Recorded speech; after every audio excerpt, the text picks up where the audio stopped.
é exatamente esse: nunca feche a porta do perdão. Nunca feche a porta do perdão. Vou pedir uma coisa para o amigo do som, está muito alto aqui em cima, se for possível abaixar, porque vai dar problema no meio do culto, na hora que eu subir a voz eu chegar perto. Nós vamos aprender do Senhor e sobre o perdão. Não feche a porta do perdão. Todo mundo aqui já foi na vida em algum momento machucado. Todo mundo na vida já foi ferido. Todos nós já passamos por situações em que alguém traiu a nossa confiança, seja na vida conjugal, onde muitos passaram por esse trauma, outros passaram na vida profissional, outros enfrentaram uma situação assim no que diz respeito à família, alguém com quem tinha uma intimidade, uma amizade, uma irmandade, e aí aquela pessoa lhe passou para trás, ou alguém que trouxe até um prejuízo financeiro para você. Perdoe. Às vezes nós temos dificuldades em perdoar os nossos. O nosso Deus, ele nos ensina como viver. A Bíblia fala em 1 de João, capítulo 2, versículo de número 6, quem está nele, quem diz estar nele, tem que andar como ele andou. Quer dizer, ele é o exemplo, ele é o padrão para a gente. Abra a tua Bíblia, por favor, em Lucas 15. Eu quero começar mostrando essa história tão emblemática e tão conhecida que é a passagem do filho pródigo. Nós não vamos ficar aqui, eu quero só começar aqui para mostrar para você como que Deus, ele quer que venhamos reagir diante de um estímulo tão ruim, negativo, quando alguém pisa na bola com a gente. A Bíblia conta aqui em Lucas 15 a história do filho pródigo. Esse homem, pai de família, um pai de família, fazendeiro, tinha 2 filhos. A Bíblia diz que o mais jovem, o mais moço, o que traz para nós imaturidade, ele chega no pai e fala: pai, dá-me a parte da herança que me serve, que me pertence, de maneira toda equivocada, porque herança é algo que a gente assume quando o detentor dela se vai, parte. Mas ele fala: dá-me a parte da herança, eu quero viver do meu jeito, estou cansado de me submeter. O pai dá para ele a parte da herança e deixa ir. Isso aqui para nós é uma lição muito forte, porque às vezes nós queremos prender, eu não vim pregar sobre isso, mas a gente quer prender as pessoas na nossa vida. Não, fica, eu vou lutar por você, e deve lutar mesmo. Mas a Bíblia fala que se quiser ir, deixa que vá, não tem como. Você não pode perder dignidade, não pode perder, sabe, a vida com Deus, tentando fazer alguém ficar. Quando alguém se dispõe a ir e está irredutível, não há o que fazer a não ser deixar. E a Bíblia diz que o pai deixa, e esse pai, na parábola do filho pródigo, é o próprio Deus, é o próprio Senhor. O filho pega então o dinheiro que lhe pertence, que o pai decide dar na mão dele, vai embora para uma terra distante. A Bíblia fala que vivendo dissolutamente, gastando de maneira, sabe, sem direção de Deus, ele perde tudo. E logo em seguida vem uma crise financeira, uma fome, e a Bíblia diz que ele, com fome, sem dinheiro, ele chega ao ponto de pedir emprego para uma pessoa que cuidava de porcos. Ele vai apacentar, cuidar dos porcos, e chega ao fundo do poço, porque teve desejo de comer a comida que o porco comia. Nesse momento ele cai em si, e ele diz assim: poxa, quantos trabalhadores do meu pai têm abundância de pão, eles não passam fome, eu vou voltar para casa. E ele elabora um discurso, e ele diz: vou dizer para o meu pai: pai, pequei contra o céu, perante ti, já não sou digno de ser chamado teu filho. Quantos conhecem essa passagem? Então, com um discurso decorado, ele volta para casa. Quando ele volta para casa, a Bíblia descreve que o pai, vendo-o ao longe, quando ele apontou lá no horizonte, o pai pôde ver, o pai estava esperando ele voltar. O pai vai ao encontro, o pai o abraça, o pai o beija, ele começa o discurso decorado, o pai interrompe. Está aqui no capítulo 15, deixa eu ler para você, versículo de número 20. Versículo 20 em diante, a Bíblia fala: e levantando-se, foi para o seu pai, e quando ainda estava longe, viu-o seu pai, e se moveu de íntima compaixão. E correndo lançou-se-lhe ao pescoço e o beijou.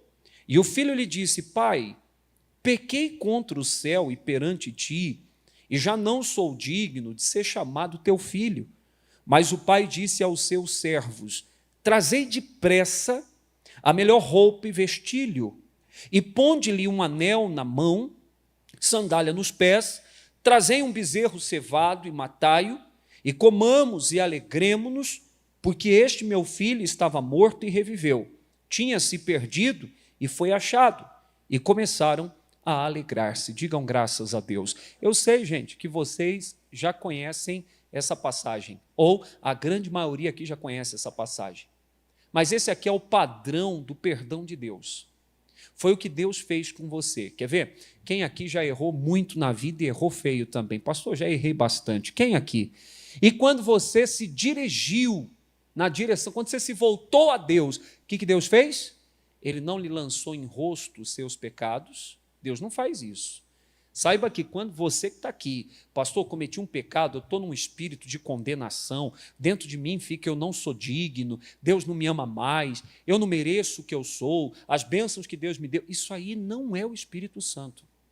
O Espírito Santo não é um espírito de condenação. O Espírito Santo é um espírito que clama Abba Pai, que clama reconciliação, que clama, sabe, aproximação com Deus. O espírito de condenação é o próprio diabo, o próprio demônio, que fica, sabe, você não pode, você não merece, Deus não te ama mais, Deus está tão zangado que agora, esse problema é um castigo de Deus. E a gente, às vezes, deixa esse espírito enganador nos enganar. Não permita que isso aconteça. Deus é como este pai. Esse pai da parábola é o próprio Senhor. E o que ele fez? O filho voltou, ele recebeu. Sem questionamentos, sem acusação, ele apenas perdoou e restituiu. Veja, ele restituiu o filho.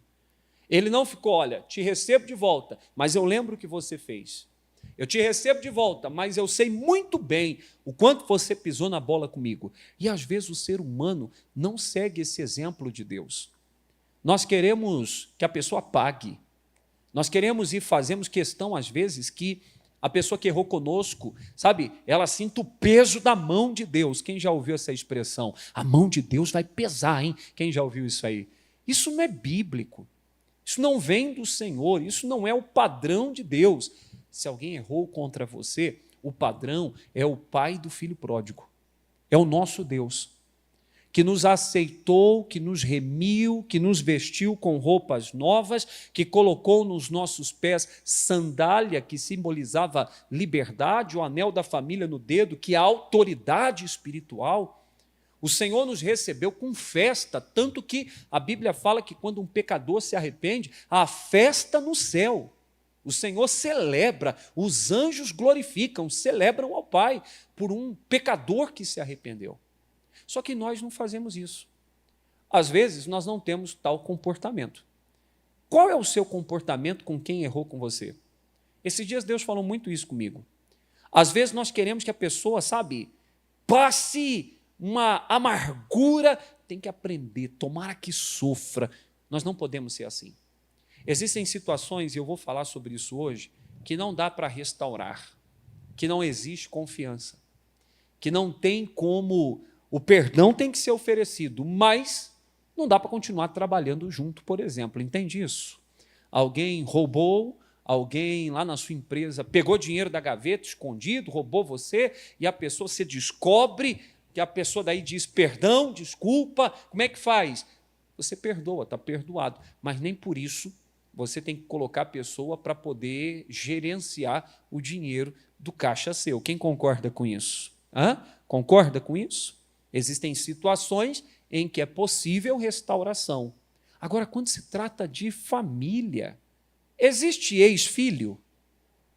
Era meu filho, agora não é mais. Tem isso? Não tem. Ex-pai, esse aí é meu ex-pai. Essa aí é minha ex-mãe. Isso não existe. Então, tenha um coração semelhante ao de Deus, disposto a reconstruir, a reconciliar-se, a perdoar as pessoas, a recebê-las com o coração aberto, de bom grado, festejando, restaurando o que foi perdido, porque é isso que Deus quer de você. Eu quero ler um texto em 1 Samuel, capítulo 30. Por favor, abra lá em primeiro livro do profeta Samuel, capítulo de número 30. Eu quero ler um texto para você, quando Davi e os seus homens, eles se ausentaram de Ziclag por 3 dias. Eles moravam em Ziclag, eles haviam ali firmado as estacas e levantado ali suas casas em Ziclag, e as suas famílias moravam ali. Até então, um lugar tranquilo, estava tudo bem. Davi, eu já preguei sobre isso em outra oportunidade, Davi e os seus homens saem numa empreitada, saem numa peleja, lutando as guerras do Senhor. E a Bíblia fala que, num vacilo, eles deixam a casa ou a terra Ziclag desamparada. E a Bíblia diz que o inimigo aproveita e entra. E leva as mulheres, leva os filhos, leva os idosos. E o que eles não conseguem levar, os despojos, roupas, o ouro, a riqueza da cidade, daquilo que Davi tinha, eles queimam.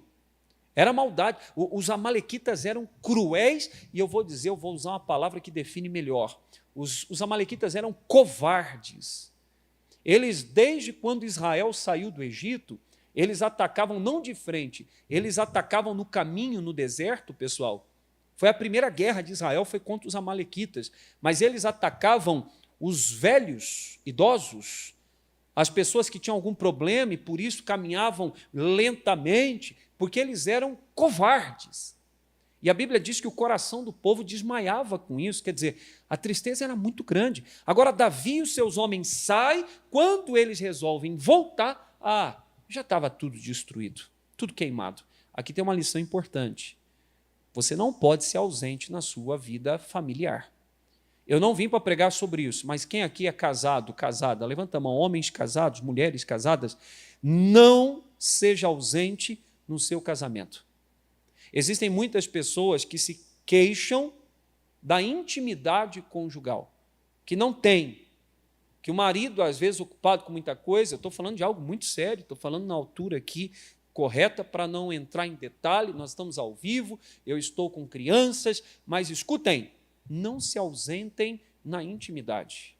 Às vezes a mulher tem uma necessidade diferente do marido, e não entende, a Bíblia diz que o amor não busca o próprio interesse, não é que se faz algo forçado, mas tem gente se ausentando de seu papel de marido, de seu papel de esposa, e o casamento vai definhando. O inimigo entra quando Davi se ausenta. O inimigo entra quando você se ausenta, como pai, que não procura saber como vai o filho na escola, quem são os amigos, quem influencia a tua criança, quem fala aos ouvidos, sabe? Que não é amigo da esposa, que não é amiga do marido. Não, a gente, sabe, pastor, a gente nem se fala tanto. Eu vi um dado, não sei se é real isso, eu não posso dizer que isso é real, não sei se a fonte é confiável, mas que 70% das famílias não se assentam à mesa para fazer uma refeição, uma só sequer. Não senta junto para jantar, ou para almoçar, ou para tomar um café da manhã, ou um café da tarde, devido à grande correria. Algumas casas optam em nem ter, por exemplo, a mesa. Não, a gente não come. E a maioria das famílias, dessas 70%, eu estou falando 70%, nenhuma refeição. Tem gente que faz uma só com a família. E desses 70%, quase todos, eles dão lá uma porcentagem que essas pessoas comem, não é só não na mesa, não só não em comunhão com a família, mas ou com os olhos em celulares, ou assistindo televisão. Ninguém fala com ninguém. Você passa muito tempo com a família? Passo, pastor, claro, eu chego em casa todo dia, 6 da tarde, eu sempre estou com a família, aí todo mundo senta na frente da televisão e ninguém conversa com ninguém. Tem família assim, não tem? Não pode. Cuidado para você não ser ausente e o teu casamento ir rala abaixo. Cuidado para você não ser um pai ausente e amanhã dizer, Deus, aonde foi que eu errei? Sabe aonde? Na ausência. Davi lutava as guerras do Senhor, a mensagem não é sobre isso, mas Davi lutava as guerras do Senhor, não era nada imoral. não tinha pecado nas guerras de Davi, ele estava fazendo a vontade de Deus, só que ele vacilou, ele deixou a família descoberta, ele deixou a família sem a presença dele, sem proteção. E então o inimigo, que é covarde, deu com ímpeto sobre o sul e sobre Ziclag e tomou tudo que Davi tinha, e o que não conseguiu levar, colocou fogo. A vontade do inimigo é destruir seu casamento. O senhor é um marido presente? A senhora é uma esposa presente?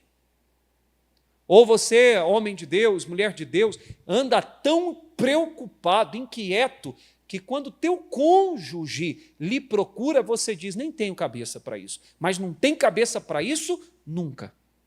E o negócio vai definhando, porque a intimidade, eu estou falando de intimidade aqui agora, porque a intimidade é uma parte fundamental, preciosa, é um presente de Deus para o casamento. Mas a mulher, às vezes, por problemas hormonais, problemas emocionais, o homem, às vezes, por problemas hormonais, emocionais, também estão se ausentando. E a Bíblia manda, hein?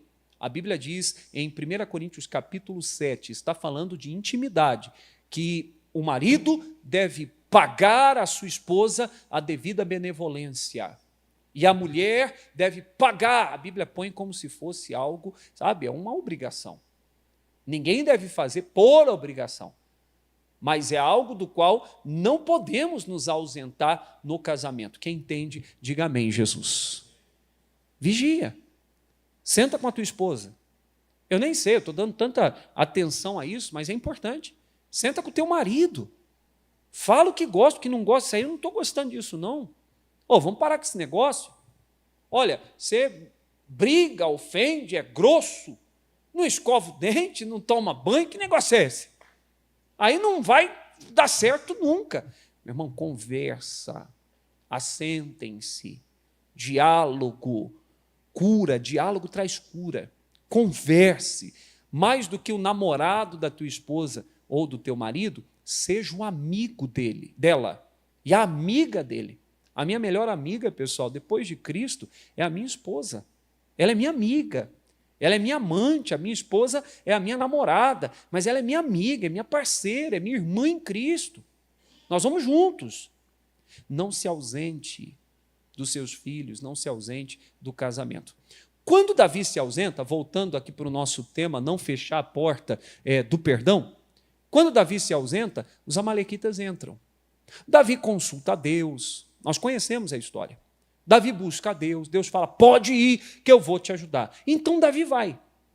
Quando Davi vai na busca do inimigo para poder restaurar, restituir a família e os bens que lhe foram tirados, ele encontra um homem no caminho.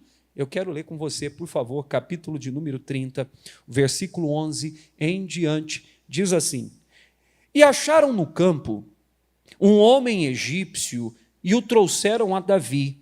Deram-lhe pão e comeu, e deram-lhe a beber água. Deram-lhe também um pedaço de massa de figos secos e 2 cachos de uvas passas, e comeu, e voltou-lhe o espírito, porque havia 3 dias e 3 noites que não tinha comido pão e nem bebido água. O homem estava morrendo de fome, desidratado. Então Davi lhe disse, de quem és tu? E de onde és? E disse o moço egípcio, sou servo de um homem amalequita, e meu senhor me deixou, porque adoeci há 3 dias. Nós demos com ímpeto sobre a banda do sul dos queretitas, e para a banda de Judá, e para a banda do sul de Calebe, e pusemos fogo aonde? Ziclag. Olha aqui, ei, escuta essa. Davi encontrou um dos responsáveis pelo seu sofrimento. Davi encontra um que era do bando, do exército, dos covardes amalequitas, um homem egípcio, que era escravo dos amalequitas, e que ajudaram a incendiar a sua casa e a sequestrar a esposa, filho, a família desses homens de Deus, de Davi também. Nesse momento, Davi não era por falta de espada, e nem por falta de homem valente, ou ele mesmo poderia ter feito, mas não era por falta de nada. Davi não mata o homem. Olha o que diz a Bíblia, versículo 15, põe aí o 15. E disse-lhe Davi, poderias, descendo, guiar-me a essa tropa? Você consegue me levar até os amalequitas que incendiaram Ziclag?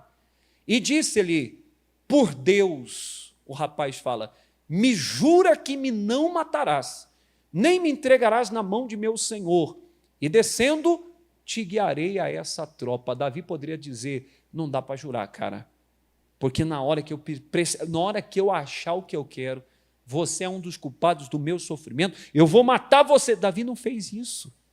A Bíblia fala o seguinte, 16, põe aí, e descendo guiou, quer dizer que Davi fez a aliança. Qual aliança? A de perdão. Acredita-se no meio teológico que esse homem passou a ser um dos homens do exército de Davi. Esse homem era alguém do outro lado, do inimigo. Esse homem fez mal para Davi. Davi falou, me leva até o teu povo que antes você servia. Ele falou, por Deus, se o Senhor me jurar que não vai me matar, que não vai me entregar para o meu antigo dono, Senhor, eu te levo. E a Bíblia fala logo em seguida que esse homem guiou Davi até a tropa que havia levado sua família. Então fica muito claro que Davi aceita não matá-lo e nem lhe prejudicar, entregando ele para o seu antigo senhor, que já havia abandonado ele no caminho com tanta crueldade, no meio de um lugar deserto. Davi não faz mal para esse homem, Davi perdoa. Isso é bonito ou é feio? Isso é bonito. Ele perdoou. Você é alguém que perdoa? Pastor, olha, esses dias eu estava no trânsito, alguém já passou por isso? Foi xingado no trânsito e você, oh Deus, abençoe essa pessoa. Alguém já fez isso? Hã? Pastor, uma pessoa esses dias passou e falou uma besteira, eu nem conheço. Deus abençoe essa pessoa. Já aconteceu com você? Coisa parecida. Lá na escola, lá no trabalho, alguém falou abobrinha, aí você falou, peraí, mas deixa para lá, eu não vou dar crédito a isso. Foi o que Davi fez. Uma pessoa desconhecida, uma pessoa estranha, ele perdoou. Sabe qual é o problema? Como Davi cometeu esse erro, e às vezes cometemos também, nós somos bons para perdoar pessoas que são distantes. Mas às vezes nós guardamos a raiz de amargura, o ódio e o ressentimento com os nossos, quando estes erram conosco. 1 Samuel 30, sai dele, vai para 2 Samuel 14, por favor. Segundo livro do profeta Samuel, capítulo 14. No capítulo 14, eu vou dar um resumo rápido. O Davi, ele é questionado por Joabe.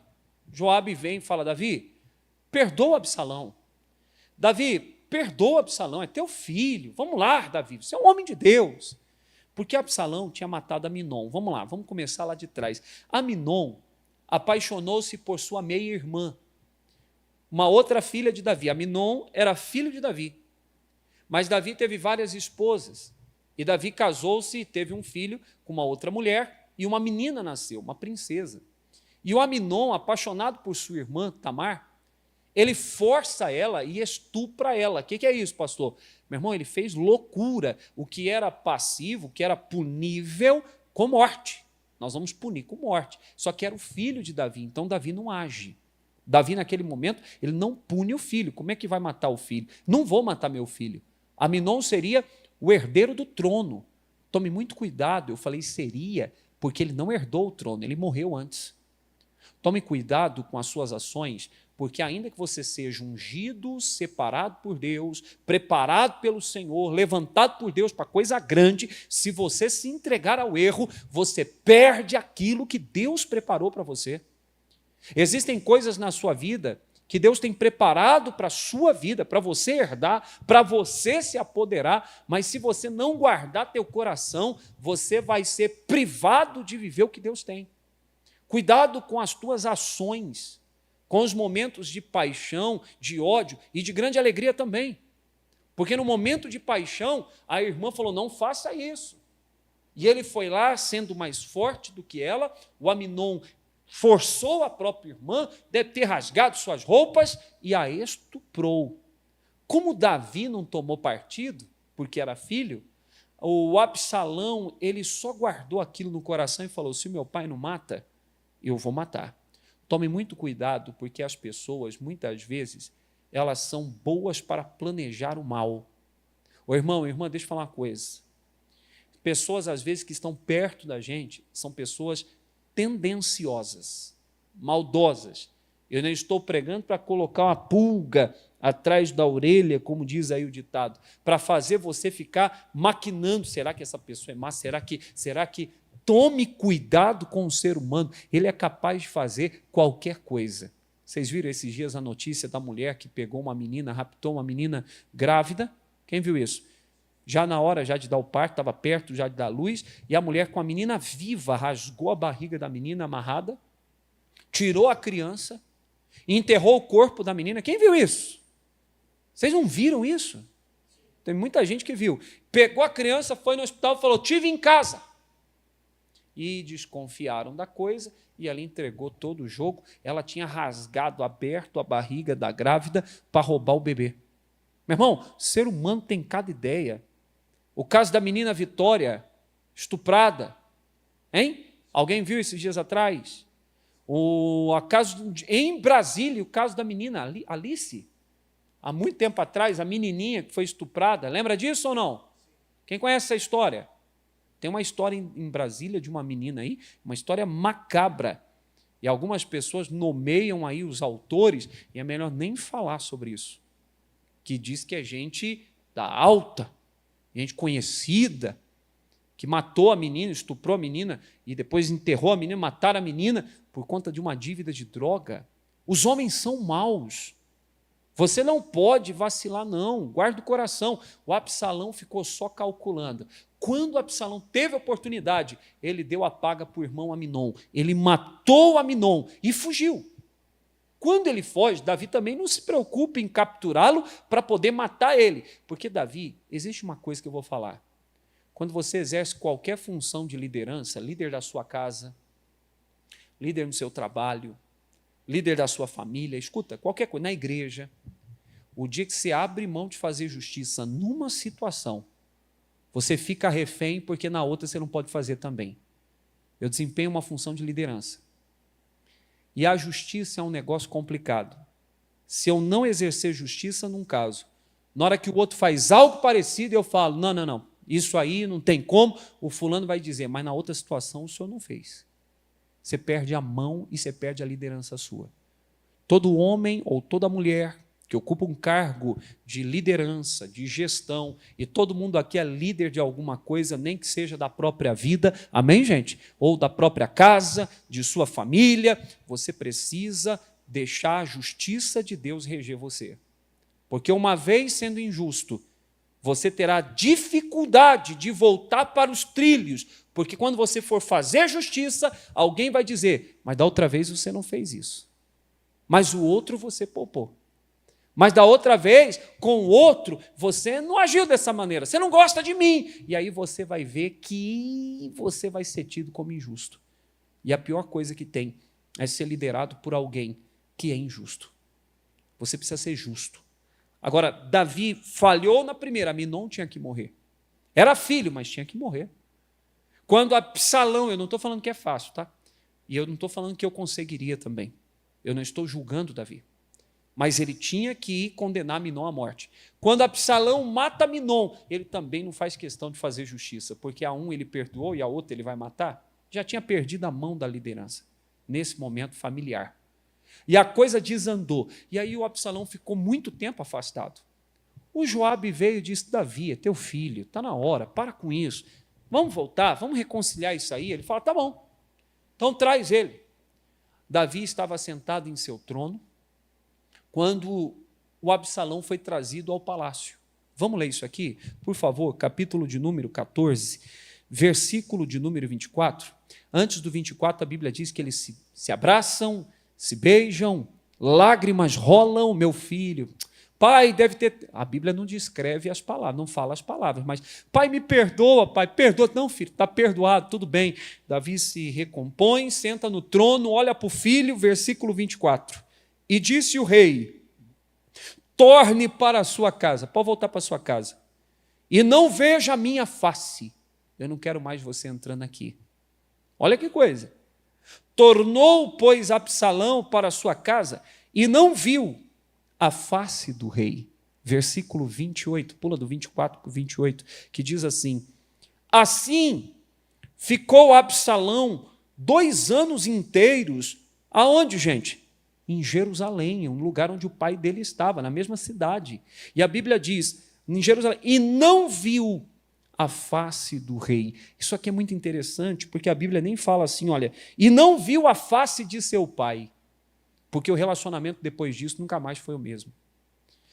Quando uma pessoa estranha faz um mal para a gente, eu entendo até pela Bíblia que quando é um estranho não dói tanto. Concorda? Davi fala, se fosse um estranho, eu entenderia, mas tu, irmão meu, ele estava falando de Saul, e profeticamente falando da traição de Judas para com Jesus. Tu, irmão meu, que comes pão na mesa comigo. Ele estava 1000 anos antes do nascimento de Jesus, anunciando o que aconteceria com o Salvador, quando ele falava de um caso dele. Talvez nem ele entendeu a grandeza daquilo que ele falava.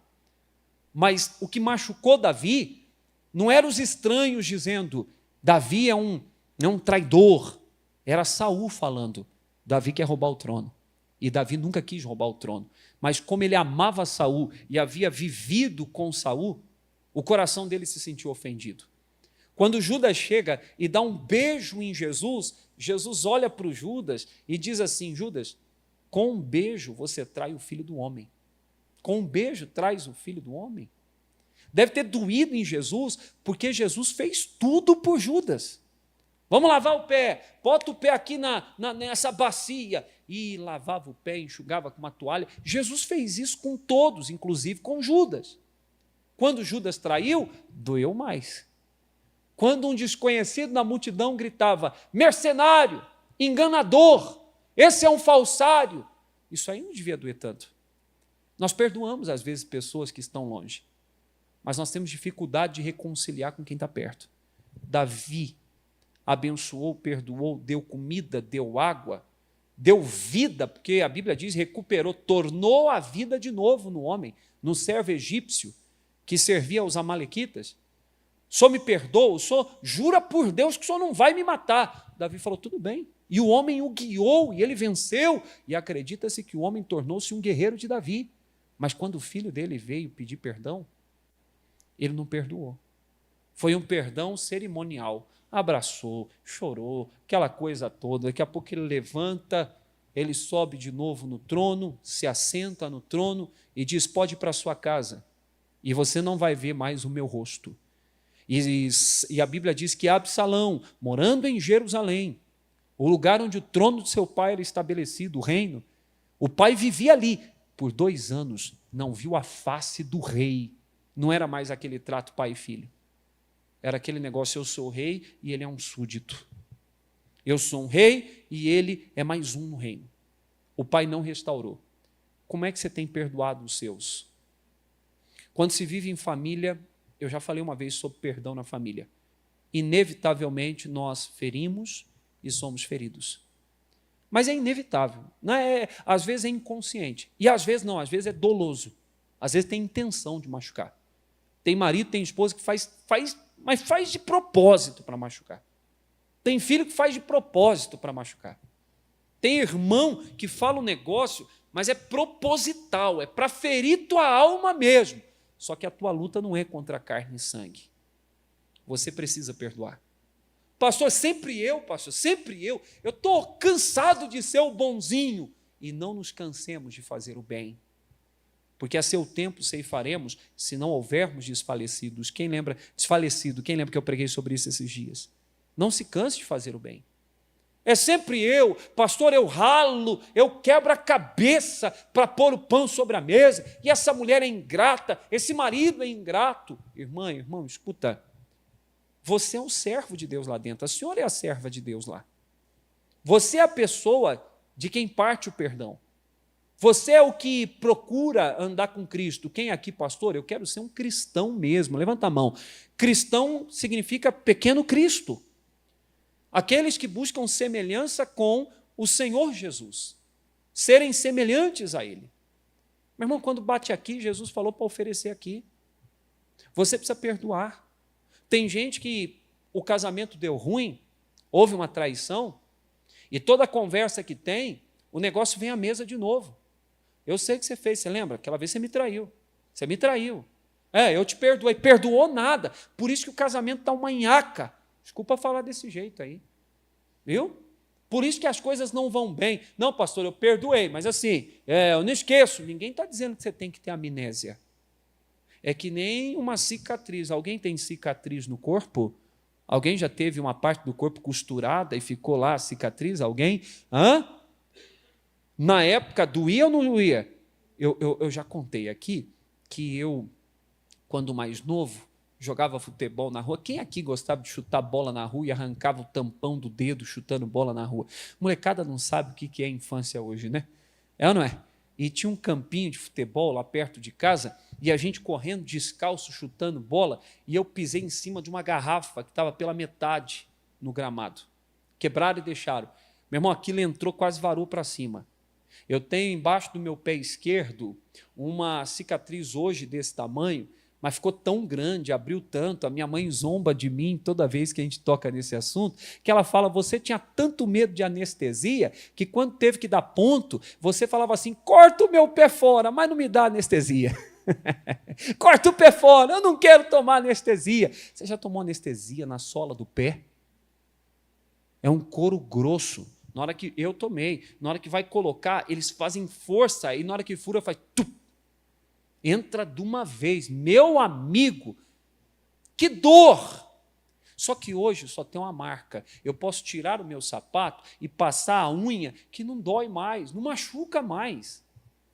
Assim tem que ser a ofensa que nos ofenderam, a ofensa com a qual lhe ofenderam. Pastor, eu lembro, mas não dói mais. Por quê? Porque curou. Acabou, eu já perdoei. Aquela pessoa está perdoada, pastor. Você consegue perdoar as pessoas que te fizeram mal? Vou fazer outra pergunta agora. Pior, eu acho que é pior. Você consegue perdoar quem fez mal para alguém que você ama? Porque quando mexe com você é uma coisa, quando mexe com um filho é mais difícil. Tem gente, pessoal, carregando mágoas, estando ainda no relacionamento. Tem gente carregando mágoa na igreja, contra o pastor. É magoado, nós não podemos viver assim. Nós temos que orar e enviar presentes espirituais. Eu já falei sobre isso e já usei esse termo aqui. Quando lembra de algo que dói, meu Deus, abençoa aquele irmão, aquele pastor. Abençoa aquele obreiro, aquela pessoa que me fez mal. Deus, aquela antiga namorada, o antigo namorado, pastor, mas me machuca quando eu lembro do meu marido, meu ex-marido, minha ex-esposa. Quanta maldade! Quando você lembra, envie presentes. Deus, visita com o teu poder, toca com a tua glória, dá felicidade para ele. Você não pode deixar teu coração ainda sangrar com essa cicatriz que já foram há anos. Já foi, já aconteceu faz tempo. Porque se isso ainda te machuca, é porque você tem mágoa. E tem gente dentro da igreja que eu já conversei, irmã, e o seu ex-marido? Pastor, assim, não quero nem ver pintado de ouro. Ah, minha irmã, a senhora perdoou? Perdoei. Mas nem suporto. Mas que rolo é esse? Quando perdoou, acabou. Porque quando decide perdoar, você está fazendo algo que Deus queria que você fizesse. Se tiver como, põe na tela, abram para mim também, abra você a sua Bíblia, Provérbios, rapidinho, Provérbios, capítulo de número 19, versículo 11. A Bíblia no Provérbios, em Provérbios 19, 11, a Bíblia diz assim, olha, o entendimento do homem retém a sua ira.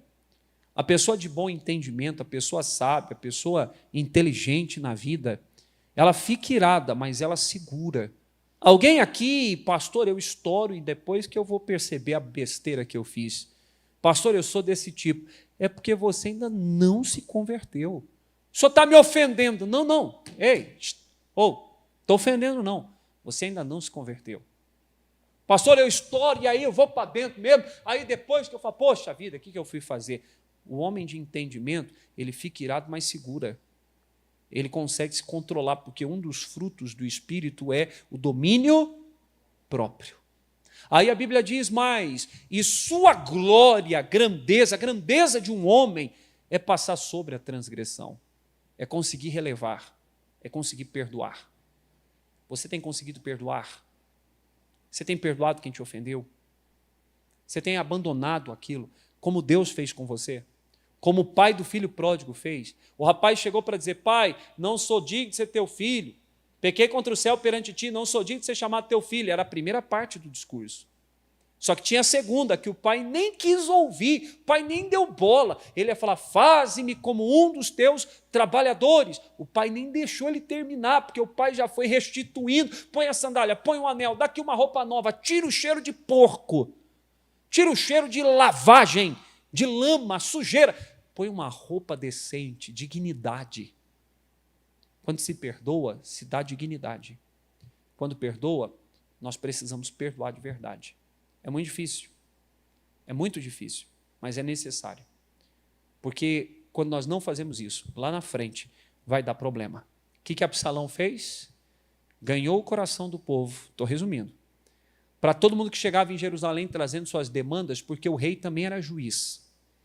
E ele falava assim, tudo bem? E aí, veio falar com o rei, o rei é muito ocupado. Mas se eu reinasse, eu cuidaria da sua situação.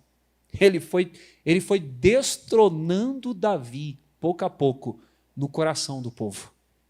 O rei é muito ocupado, mas se eu fosse rei, esse negócio na sua vida não ficaria assim, não. É que nem aquela propaganda política que o político faz. Quando eu entrar, dentadura para todos os banguelos. Não é assim, gente? Quando eu entrar, chega de miséria, chega. Você vai comer isso e você vai ter aquilo, e eu não estou fazendo alusão a ninguém. Tá? Eu não estou criticando político, quem quer que seja. Amém, gente? Eu respeito a opinião política de todo mundo, e eu nem falei pensando em nada, mas não é assim. Quando eu entrar, você vai ser assim, a sua condição... Meu irmão, foi o que Absalão fez. Absalão era primo dos políticos de hoje, aí não é possível. Mas porque não teve perdão. E aí a Bíblia fala que quando ele teve a oportunidade, ele deu um golpe militar, tirou o pai do trono, o pai chegou e avisaram, Absalão está se deitando com as suas mulheres, concubinas. Ele está sentado no trono e falou que agora ele é o rei, e se o senhor quiser tirar ele de lá, só vai ter que tirar na marra. Davi fez assim, não quero. Tirou, saiu de cena, saiu de Jerusalém para não lutar com o filho, o que foi inevitável.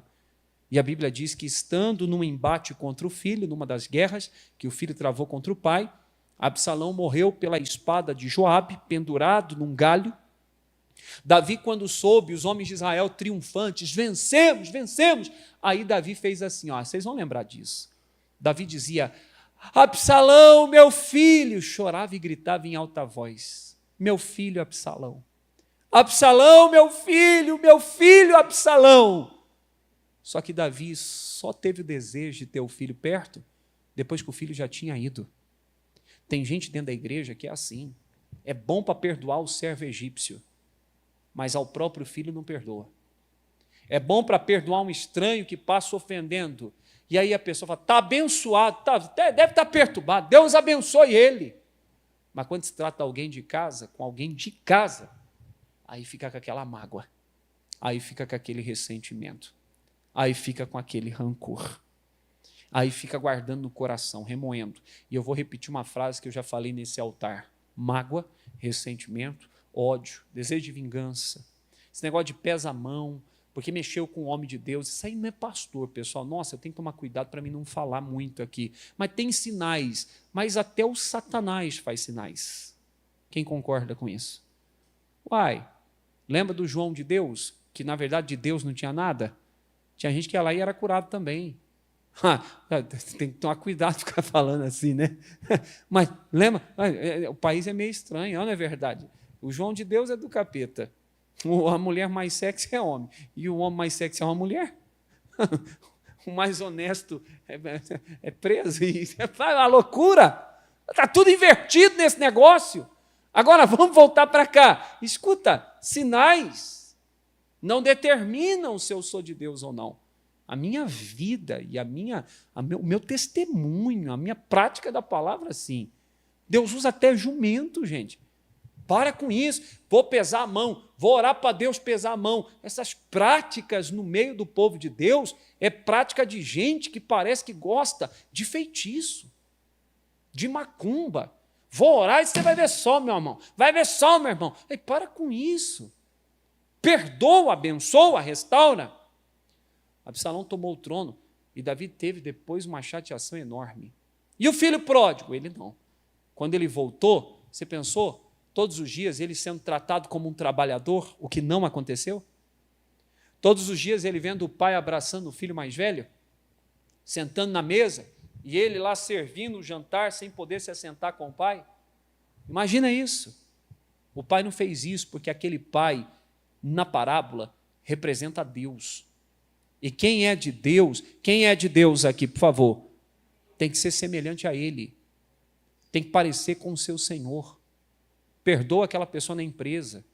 Perdoa aquela pessoa que te traiu, perdoa aquela pessoa que você às vezes está casado e tem mágoa ainda de alguém que lhe fez jura de amor e quebrou todos os juramentos. Pastor, quando eu vi, até deu um negócio, deu um nó na barriga, no estômago. Sabe o que é isso aí? É paixão esquisita ou mágoa guardada. Paixão esquisita, pastor, o que é isso?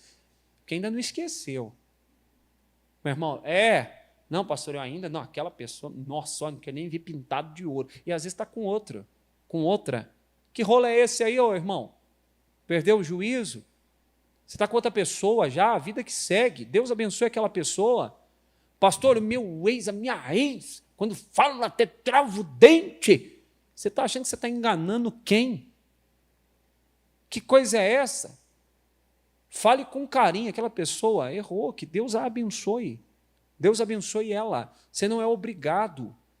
Tem gente que fala de, nossa, eu não vou entrar tanto em assunto aqui polêmico, não. Mas, pastor, eu estou casado. Já entrei, né? A fulana traiu uma vez, perdoei, traiu duas, perdoei, traí três. Meu irmão, você vai virar o outro. A senhora vai virar a outra. Não, mas eu estou perdoando ele a vida toda. Não tem como perdoar quem não se arrepende. Para restaurar. Você perdoa e deixa que vá. Porque se você falar perdoa e restauro, continuo casado, ai, que rolo é esse? Você vai virar o amante, a amante. A pessoa que se arrepende muda a sua prática. Quem concorda com isso? Quem se arrepende muda, meu irmão. Quem se arrepende produz frutos dignos de arrependimento. Deus, eu não vou guardar no coração, eu perdoo essa pessoa, ajuda ela a se arrepender. Agora, deixa que vá. Você precisa ser alguém que perdoa. Agora, a pessoa pediu perdão, se arrependeu, restaura. Você está com o Absalão, às vezes, ali, diante do seu trono, esperando o teu julgamento, o teu juízo, e você espera ter uma carta na manga, às vezes, para ficar toda vez falando, lembra que você fez? Você lembra que você fez, né? Você lembra, né? Eu não esqueci, não. Isso nunca vai dar certo. O perdão tem que ser completo. E Deus te fez esse favor de perdoar você. Quem aqui tem certeza, convicção de que se Deus não te perdoasse, não era a tua batata que ia assar, não, era você que ia queimar. Quem aqui, pastor? Eu sei, sou eu mesmo. Se Deus não me perdoasse, eu iria para o inferno. Quem aqui, por favor? Eu iria para o inferno. Gente, até hoje, sendo pastor, eu não mereço ir para o céu. Nossa, que declaração, o senhor está roubando? Não. Matando? Não. Adulterando? Não. Mas eu não mereço. Não há bondade o bastante para isso. É só o sangue de Cristo. Então, Ele me perdoou. Mas eu não quero perdoar. Parece aquela passagem do credor incompassivo, lembra? Hein? Que é perdoado por Jesus, pelo seu Senhor, melhor dizendo. E aí, saindo, ia ser condenado, a coisa ia ser feia, mas o seu credor perdoou. E aí ele sai e acha alguém que devia para ele e fala, você vai ter que pagar. Ele fala, não tem condições, então você tem que ir preso. Lembra disso? E o seu senhor vê e fala, poxa, eu te perdoei de algo tão maior e agora você oprime o outro que te deve menos. Você recebeu perdão, mas não quer dar perdão? É necessário, vivendo em família, aprender a perdoar. E também é necessário aprender a pedir perdão. A mesma coisa é a igreja. Talvez um dia você chegou aqui e disse assim, pastor, ou no coração, hoje eu quero falar com o pastor. E eu fiz assim, olha, irmãos, eu tenho algo tão sério para tratar, eu vou, ô pastor, termina aqui o culto, estou dando um exemplo. Faz aqui a oração final, e você fica assim, ué, vim na igreja, o pastor nem me atendeu. Não tem essas coisas? Tem ou não tem? Tem gente que cria ranço. Ontem eu tive que pedir, segunda-feira, eu atendi um irmão que mandou uma mensagem tarde, umas 11 da noite, pastor, estou com insônia, estou com não sei o quê, ora por mim. Eu não vi a mensagem, eu dormi. Aí, dormi, no outro dia, peguei para ver, ele tinha mandado um áudio pedindo oração, e aí, tempo depois, ele mandou outro, mas eu também não tinha visto, vi só na hora que peguei o celular. Falei, se o senhor não se importa comigo, se o senhor não está nem aí para orar, tudo bem, não tem problema não, eu só queria que o senhor orasse por mim, mas se o senhor não quer orar, não tem problema não. Eu estava numa correria com um velório, porque eu fui no velório em Águas Lindas, do filho de uma irmã aqui da igreja. Eu peguei o telefone e falei assim, poxa vida. Aí eu peguei para responder, eu falei, meu amigo, perdão, não foi isso que eu fiz. Não é que eu não estou nem aí. É que eu estava correndo aqui porque morreu o filho de uma irmã e eu acabei não vendo ontem à noite. E hoje na correria eu não peguei o celular. Desculpa aqui teu irmão em Cristo. Mas quanta gente às vezes nem desabafa, só sai da igreja. É ou não é verdade? Só abandona a fé. Porque o pastor... Então até na igreja a gente tem que entender que às vezes vai ser necessário a gente relevar e perdoar as pessoas. Amém, gente? Vamos aplaudir Jesus bem bonito. Perdoe. Perdoa o seu filho que te fez mal, que falou uma besteira para você. Perdoa a tua esposa. Perdoa aquele dia que, num desentendimento, uma palavra mal colocada foi posta na conversa e você se sentiu extremamente diminuído, diminuída. Perdoe. Releve. As pessoas são falhas. Você também é. Ou não? Você também é falho. O seu marido é falho, sua esposa é falha. A pessoa que espera alguém perfeita para casar, não vai casar nunca. A pessoa que espera alguém, sabe, esse aqui não tem nenhum defeito, essa não tem defeito. Meu irmão, não existe gente assim. Não existe gente assim. Aonde tem ser humano, às vezes tem insensibilidade. Concorda com isso? Aonde tem ser humano, às vezes tem ignorância. Quem aqui já foi ignorante na vida?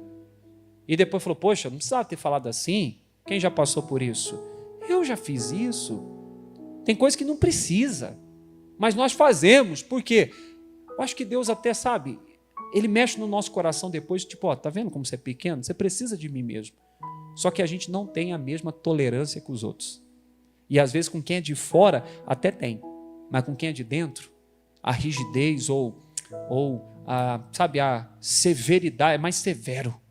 Tem gente que com os outros ouve, aos outros escuta, mas ao filho não escuta, a esposa não escuta. A reclamação de alguém até escuta, meu irmão, tem que ouvir cada coisa aqui às vezes. Cada coisa.